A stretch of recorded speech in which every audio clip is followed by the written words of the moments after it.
With Little Nightmares being over, somewhat officially, now that Corsair Studios is no more, I guess we're all sat around waiting for something similar to come out. Games in this style have of course come out, but nothing with the charm that Little Nightmares had. That is, until now. The release of Bramble the Mountain King was first announced back in 2018, and in April of 2023, it finally released. Steeped in the dark fables of Nordic mythology and folklore, Bramble was a horror adventure game which left a lasting impression.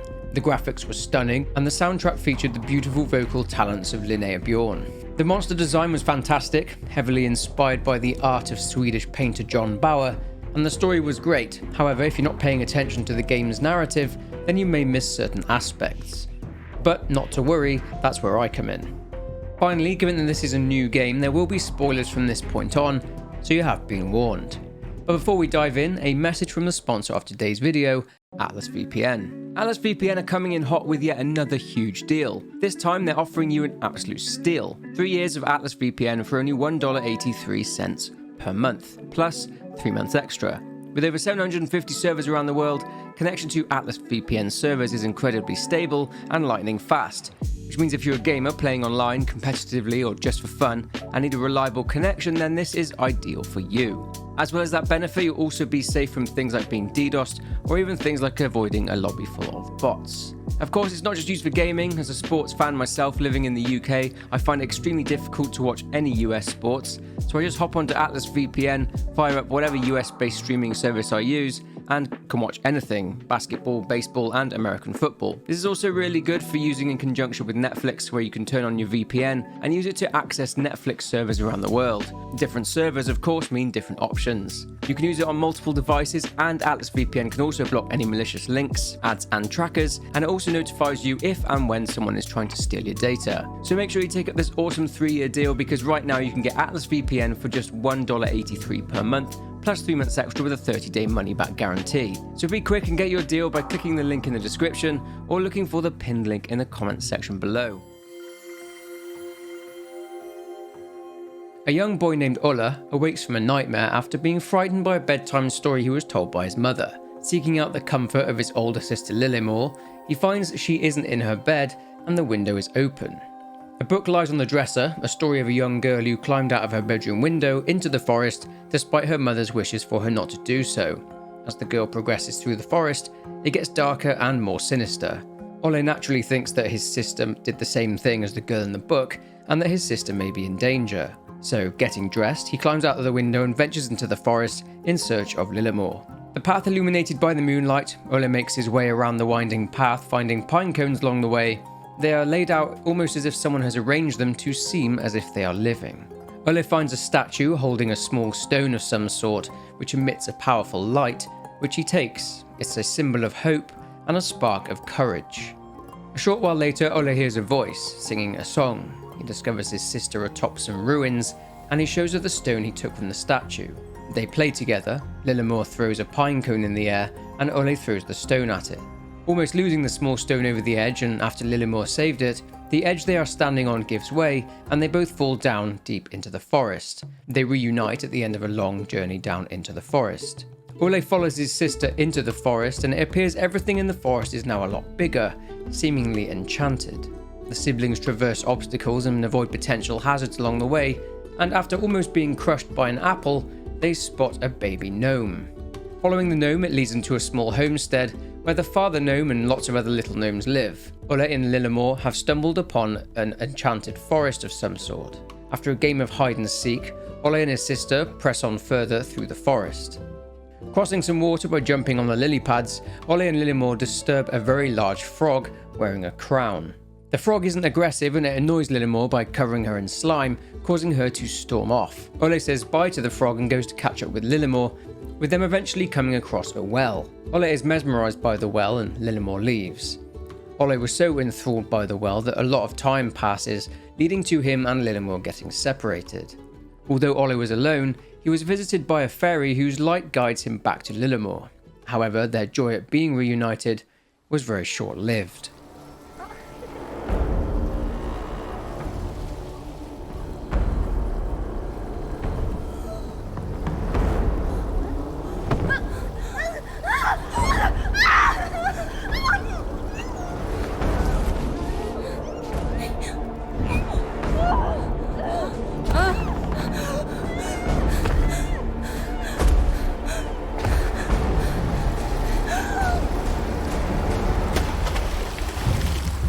Having evaded the troll, Ole is taken by the river and seemingly enters into a sort of afterlife, but upon reaching the same ruins on which he found his sister, he awakens on the shore after being saved by his friend the Frog King.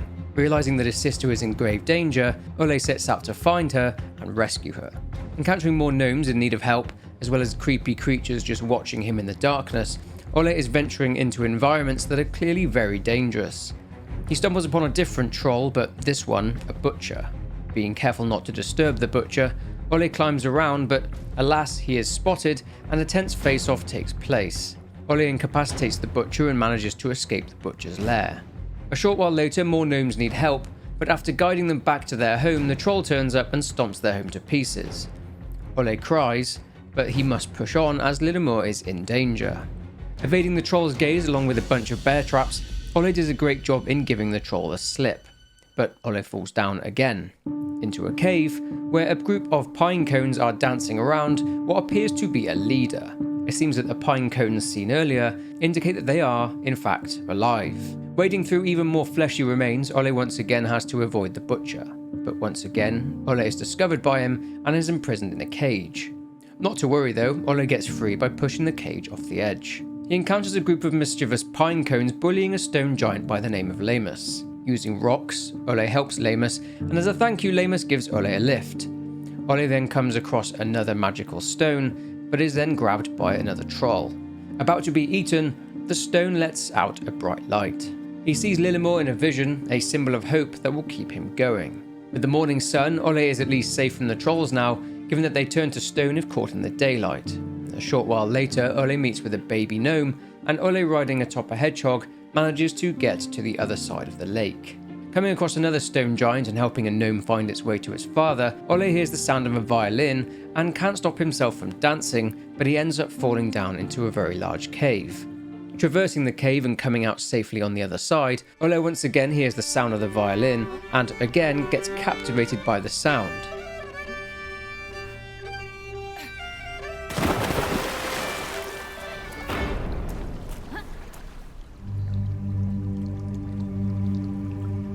Okay, so the creature we just saw is known as Nakken. Whilst traversing another cave, Ole finds strange markings on the wall, along with a book which told the tale of Nakken.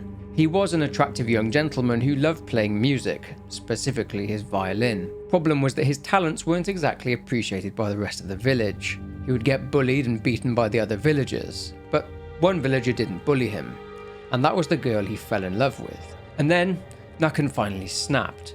He went into the village and played forbidden melodies, which forced people to dance and dance and dance until their flesh and bone got worn down and they simply died. But then even their corpses were still trying to dance. The issue here is that Nakken's melodies have killed his love, and he carried her into the forest, staying and living by the lake to drown in his sorrows. He still lures people to the lake through the deadly melodies from his violin. Hence why Ole could not stop himself from dancing when hearing these melodies for himself. Ole is then confronted by Nakken. He has to frantically outrun him as he destroys the lily pads Ole is walking on. The danger isn't over though, as he has to evade powerful bursts of sound from the violin and prevent himself from being blasted off the edge. He hides in tall grass and eventually ends up floating down a stream, carried by the strong current. Just before the end of the stream, Ole is about to come to the waterfall when Nakken emerges and grabs him, with them both falling down below. The fun and games don't end there for Ollie though, as he washes up onto shore again. Pulling himself to his feet, he enters into the afterlife again, running through the fields. This time, when at the ruins, he's overcome by Bramble, which blocks his way back to the forest. But then, a bright light reveals the exit.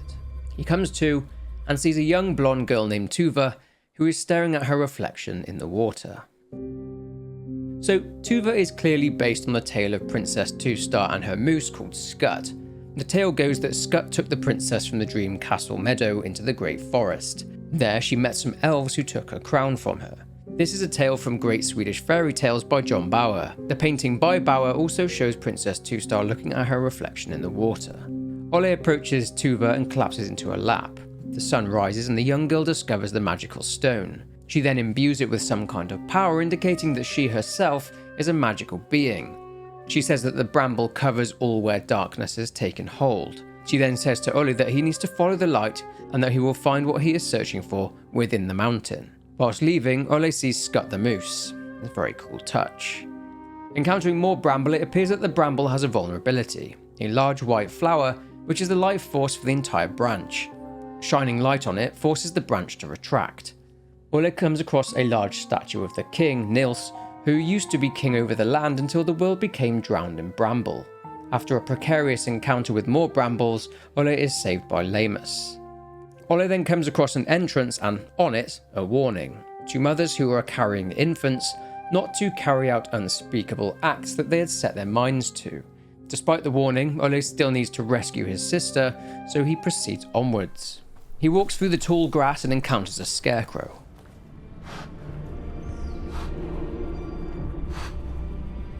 Making his way through the marshes, it gets progressively darker and spooky, and Ole encounters the ghostly remains of victims. He finds his way to someone's home. Entering, he discovers a form of dark magic blocking the door forward, but using all his nous, he creates a mixture which allows him through the door. Ole hears the sound of a child crying and its mother laughing. He investigates and sees her tying a noose, and then she leaves with the crying child. He enters into the woman's ritual room. Alright, so the witch, or the midwife, isn't something that I was able to find too much about. I'm not going to say the Nordic name because I don't want to embarrass myself, but according to the storyline, the midwife wanted to be a goddess and she wanted power and prosperity. So this witch would use black magic from this book and would corrupt the minds of expecting and recent mothers and would convince them to carry out demonic rituals. The mothers would then sacrifice their children. Obviously this didn't work, the witch didn't become a goddess, but this didn't break her desire to achieve what she wanted. Due to the horrific nature of their deaths, the children's souls would essentially be trapped in the wetlands, and these are the ghostly remains that Ole just encountered. Ole finds his way out of the ritual room and he realises that he hasn't got much time, and needs to stop the mother from completing the ritual. Crossing the marsh, the midwife is on the way, so Ole uses the light to let it down. It falls into the water. It proceeds to attack Ole, who uses the light to defeat the midwife. But he once again spots the mother carrying the child. He's pursued by the Bramble, but manages to make it to the water where he is now safe. Actually, he's not safe at all, as the midwife has returned, and Ole has to avoid her whilst crossing large bodies of water. Using his light source, Ole has to make his way through the ghosts of all the children the midwife has claimed. He comes across the mother of the child who has taken her own life. But unfortunately, Ole was indeed too late. The child had died. In an attempt to prevent the child from ending up lost in the marshes for eternity as a wandering soul, Ole gives the child a proper burial to be at peace. Stricken with guilt, grief and sorrow, Ole once again pushes on in the journey to the mountain. He then comes across a creature called Lichtgubbe. Lichtgubbe was born out of folklore that says he is a spirit who actually serves to confuse travelers who will follow his light. His name, Lichtgubbe, literally means lantern man, and the light from his lantern is usually seen around marshes and bogs, which explains why Ole is seeing it here. The game describes him as the keeper of secrets and the gatherer of stories. Anyway, despite the folklore surrounding Lichtgubbe, Ole remembers what Tuva said to him earlier, to follow the light, so he does just that and is led by Lichtgubbe to a sort of library. There, Ole finds the story of the king. Long ago, there was a peaceful kingdom that lacked an heir to the throne. King Niels and his queen Magdalena had waited for a long time, and at last she was expecting a child. She gave birth to the longed-for son, and they named him Ulrich.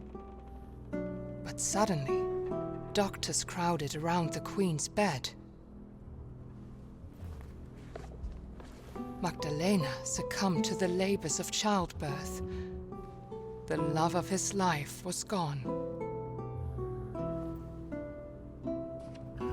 Weighed down by sorrow, King Niels approached his autumn. Meanwhile, Ulrich grew into a young boy full of life. The prince was the only thing that kept the darkness at bay in his heart. One day, Prince Ulrich fell ill. The doctors tried everything, but he grew weaker and weaker. They told King Niels about a mythical flower that witches were rumored to use to heal any illness. King Niels searched the whole kingdom for the flower to no avail, and his campaign soon became a gruesome witch hunt. His path was lined with the witches he had slain, but the flower was nowhere to be found. Leaving the library, Ole comes across his sister, who tells him to follow her.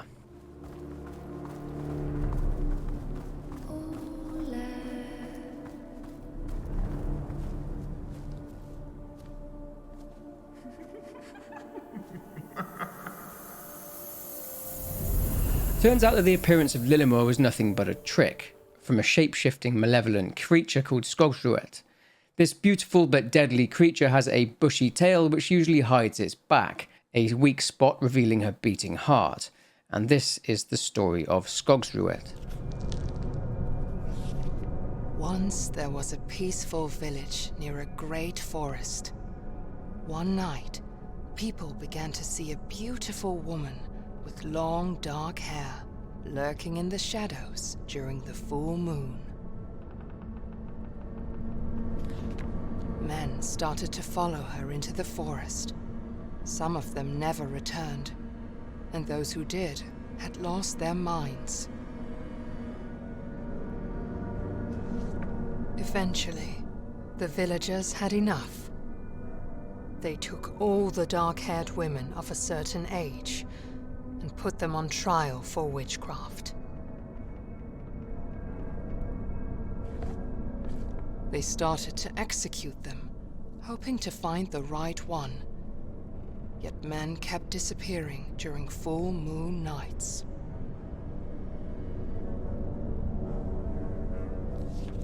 The villagers grew more and more desperate and burned down a large area of the forest in the hope of finding this strange, beautiful woman, but to no avail.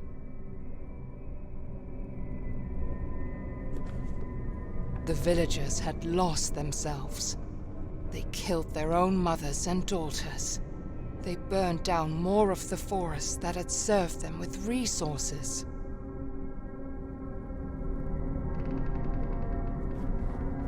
Then one night, when the moon shone at its brightest, 5 brave men took matters into their own hands. They put on their coats and walked into the burnt forest to hunt for the woman with the dark hair. After a time, they saw the beautiful woman standing in a clearing. The men were instantly enchanted and followed her deep into the forest's heart. She was a shapeshifter that mimicked what men wanted to see in order to lure them away. When they were close enough to touch her, she transformed into something monstrous. She ripped their chests open, hung them up in the trees, and drew strange powers from their still beating hearts. And no one would ever see them again. Confronted by the creature, Ole has to fight. The magic stone turns to a magical sword. He has to take down the bodies of the brave men the creature had captured and killed. This, as the folklore mentioned, would weaken her to the point that she would become vulnerable. Ole then finishes her off. He sits there covered in blood, shocked at what he's just done. He presses on and hears the voice of Tuva asking him what he has done. Walking through the burnt remains of the forest, Ole finds the remnants of the madness that Skogsruet inflicted upon the men of the village. Ole then comes across the village called Nilshult, but after surviving the horrors of Skogsruet, it's now been absolutely ravaged by disease. Some sort of plague which wiped out most of the town. The individuals still left in the village aren't exactly alive. They're wrapped up in Bramble and are seemingly being controlled by it in a zombified state. Avoiding zombified villagers, Ole passes through the village, and after activating something very strange with his magic stone, he is transported somewhere different, and he eventually comes to a small rowboat. He begins to row his way across the river. We thought we would have peace. Then the plague came to our village. Feels like the plague is some kind of punishment for our sins. People say they have seen an old woman with a rake at night. I hope she does not come to my house. Every morning someone new has fallen ill, and shortly thereafter they die. The dead are rising from their graves, and they eat the ones left alive.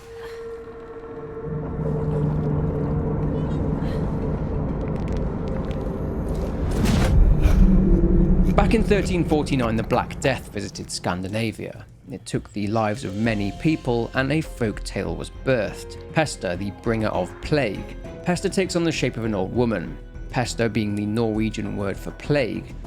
Being dressed in a blue skirt, Pesta would travel from village to village with either a broomstick or, as you heard from the earlier folk tale, a rake.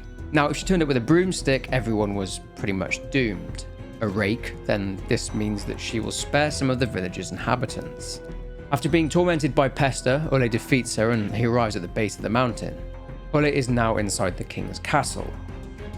Large pieces of rock and stone appear to have pierced the walls of the castle, which bizarrely seems to be entombed. Ole ends up back in the library again with Lichtguber, who has already laid out a book. This gives more information on the castle and the story of the king. Exhausted, bloody, and at his wits' end, King Nils came to a witch's house on the outskirts of his kingdom. He fell to his knees, begging the witch to help cure his son, and she agreed. The witch explained that the flower held tremendous power that could only very carefully be used for good. The witch instructed he only use a single petal. Using the whole bloom would only invite death. Ulrich began to recover, but discontent at the royal line had grown in the kingdom, following King Nils' bloody campaign. The next day, King Nils found his son dead, and the last light holding his darkness at bay was snuffed out. Heartbroken, King Nils turned to the bloom which had promised life, and instead saw it as an escape from his suffering. The witch, having come to visit the king and the prince, looked at the nightmarish scene in despair. She raised a mountain on top of King Nils and shackled him using the same bramble that he let loose upon the kingdom. As a side note, the witch's house King Nils visited is also seen here. Anyway, Ole leaves the library and enters into the king's son's bedroom. There he finds a change of clothes, much needed I'm sure, and also a secret passageway. He falls directly onto the butcher troll, who he had run-ins with earlier on. Ole then enters into a large hall, and there sits the king of the mountain, entangled and corrupted by the Bramble. In front of him, the sack containing Lillemor. Climbing up, Ole frantically tries to free his sister, but in walks the troll that took her. He climbs up and feeds Lillemor to the king. The king's punishment for bringing darkness upon the land is to be fed by the trolls, I guess for eternity.